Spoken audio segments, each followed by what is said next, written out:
Okay, so hey, what's up guys? This is your friend Captain Diaz, back with another video of Kiaras and Diaz. And in today's video, I'm going to talk about some of the crazy facts that you might didn't know about Oppo. Yes, Oppo, if you don't know, it's a brand which is kind of say currently, hypely into the market. So without any further ado, let's quickly get started.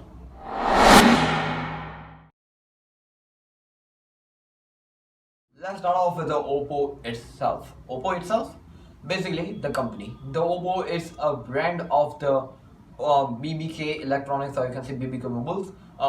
They actually manage three of the biggest brands, which if you didn't know, Vivo, Oppo, and also the OnePlus. Also the sub brands of it, Realme also comes, iQOO also comes under them, and other brands which are created by them, which is kind of say a really big tech giant in China. And so the Oppo is basically a Chinese brand, and this brand has created a lot of good demand into the market for only one big purpose, which is the cameras. And Oppo is basically known for its camera, and it is really good. Don't know when it was established. It was established too much in the past, but yeah, still in current generation, Oppo is really good brand in a lot of reputation. So now let's talk about when, why, how the Oppo was found. Oppo was found in 2009, registered basically, and in 2004 it was launched in China. And as if the name, the countries were been so targeted: Myanmar, Philippines, Thailand, and etc. The neighboring countries only. And Oppo was basically starting up, and they were selling some of the consumer electronic product, and so they were having a small reputation at that time too. And so by the time we know, Oppo is basically famous for a lot of stuff. If we didn't know, Oppo was basically 2004 company, means even bigger than you can think, which is kind of really nice. So if you are too much into the back, then in 2019, Oppo was having a really big market, to be frank. Apple, Samsung, Huawei, and Xiaomi were having a big competition. They were some of the brands into the competition, and Oppo was one of the brand who also entered into this competition. And to be frank, the Oppo Find was also the one of the reason which led them to a big success. And also, now let's talk about the Oppo Find X. Oppo Find X. This phone was personally one of the most futuristic looking phone. The complete glass back and front and metal chassis. The complete pop-up mechanism was there. Front cameras and the rear cameras were having a pop-up.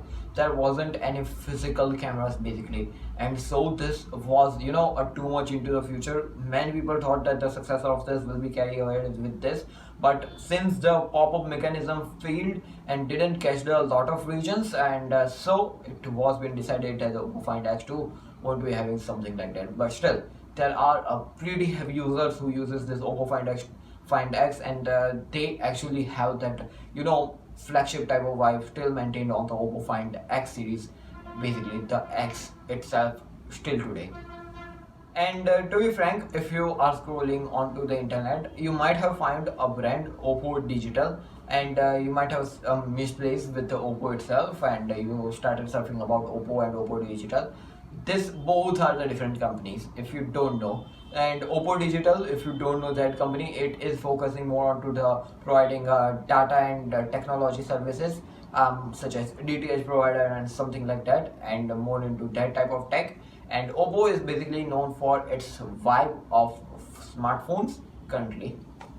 Now you might be thinking, when they entered into the phone market in 2008, the actual phone was been so made, and I don't know the name of that very first phone they made, but their very first smartphone was launched in the June 2012, named by the U701, Oppo U701. Doesn't it is a kind of annoying name, but at that time it was nice. And still today, if Oppo has passed a lot of stuff. Oppo Find X series, Oppo Find A series, K series, F series. There is a lot going on now. Just few steps. Oppo made headphones and amplifiers. Now you might be sounding crazy, but we don't know anything about it. But yeah, they made actually the headphones and amplifiers. They're very famous. Were the PM1 and PM2 were their flagship headphones, and Oppo released this in around 2014, and people were crazy about this. And after all, it completely disappeared. But now currently, if you know, Oppo Enco Buds is there, and if you think that they are very first, you are wrong. They actually made a kind of say, you know, if you remember, good kind of a say impression back in the headphone market. And Oppo Enco Buds is also liked by a lot of users, and people are, you know, sticking to the Enco for a long time. It's kind of say really nice for a brand. Those were some of the crazy facts that you might didn't know about the Oppo. And after a long time we are covering facts. Let me know in the comment section down below what do you think about it. This was Captain Diaz. You're watching Keras India. For more amazing awesome such content like this, press the bell icon and get us stay tuned to the channel. And if you are watching still over here, then pressing the bell icon will be, you know, completely appreciating our work. This was Captain Diaz. You're watching Keras India. Like, share, subscribe. I'll catch you in the next video. Stay safe, stay connected. Peace out.